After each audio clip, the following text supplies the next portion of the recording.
Koja je razlika između dosade i dokolice? Kažu da je dokolica odsustvo vidljivog rada, a da je dosada odsustvo samoga sebe u onome što radimo. Dakle, kada smo dokoličari, mi zapravo ne radimo ništa vidljivo, ali naš unutrašnji svet može da bude veoma angažovan i ispunjen. Međutim, kada nam je dosadno, onda osjećamo kako to mesto na kojem smo zapravo nije naše mesto.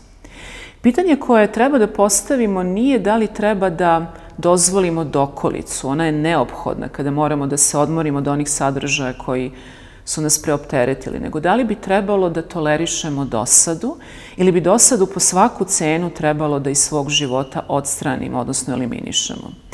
Dosada je izuzetno potrebna svakome čoveku, ne možda u velikoj količini, ali u manjoj meri da, zato što dosada pokazuje na kom smo mestu i da li je to mesto za nas.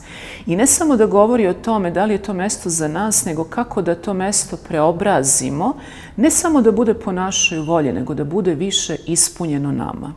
Ako ste na času koji vam je dosadan, ne bi trebalo se tog časa da pobegnete, nego da ga ispunite sobom tako da taj čas bude manje dosadan, odnosno zanimljiviji. Mi vrlo često kada nam je nešto dosadno od toga pobegnemo, sklonimo se i kažemo nećemo tamo da budemo, to nas ne zanima, to nas se ne tiče.